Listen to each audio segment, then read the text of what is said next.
is Chelsea Waltman, and today we will be talking about modern-day slavery. Here is my audience.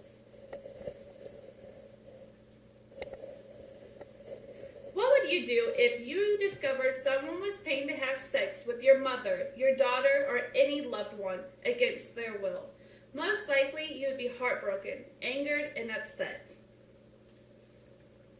Human sex trafficking, according to the Polaris Project, is sex traffickers using violence, threat, lies, debt, and any other form of coercion to force women, men, and children into commercialized sex against their will.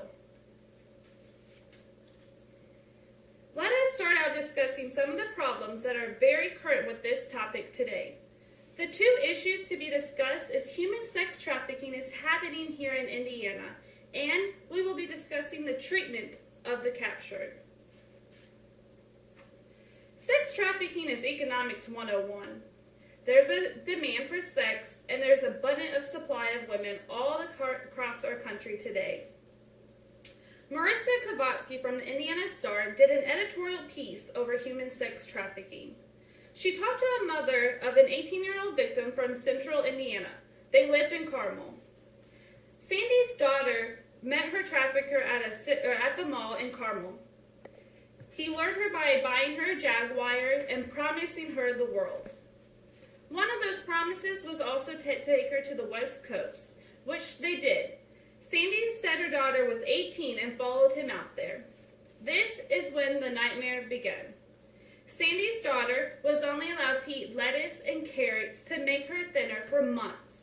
Being thinner made more of a profit for her trafficker. Her trafficker sold her for sex every day and beat her verbally and physically for months.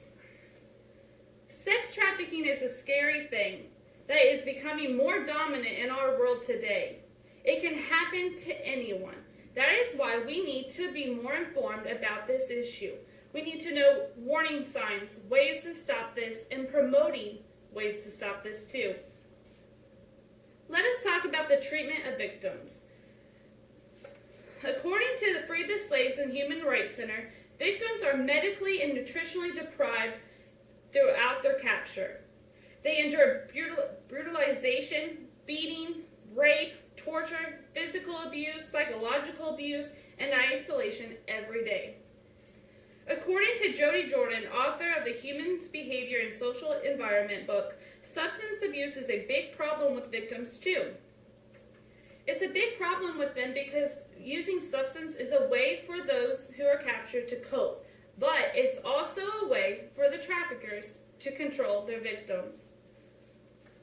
According to the survey that we took before our speeches, the class was not aware of warning signs. So, a topic we will be discussing now is the signs of human sex trafficking.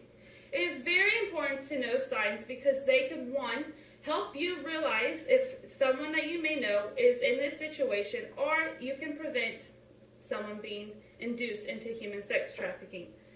According to Amanda Rodriguez, human sex trafficking warning signs includes individuals with restricted or controlled communication and transportation, living space with a large number of occupants. Physical warning signs include injuries, tortures such as cigarette burns on the skin, brands or scarring, and starvation. Financial indicators include debt issues or someone not having control over their transportation documents such as a passport. I'm urging everyone to take a stance to become educated about human sex trafficking and get involved today. According to the Polaris Project and K2Free.com, the best way to become involved in preventing human sex trafficking is by doing walks, campaigns, and getting the message out to the public. Knowing the signs and being informed allows you to make better decisions. It allows you to promote this situation, educate your loved ones, children, and just the general public. Human sex trafficking knowing information about human sex trafficking also allows you to feel safer, knowing that you are educated and can prevent this someday. This is a form of modern-day slavery, and it occurs more often than what people believe. It is not happening in another country, but it is happening here in the United States each and every day. To make a change today, protect your family and yourself and the current victims. You need to learn the warning signs of human sex trafficking and take action to end this today. Not every victim, like Sandy's daughter, is lucky enough to come home to her loved ones. Many go unnoticed every day, and many are never found. Think how you would feel if one day you lost a loved one to human sex trafficking. You would not want to wait that long to become informed on that day. Thank you.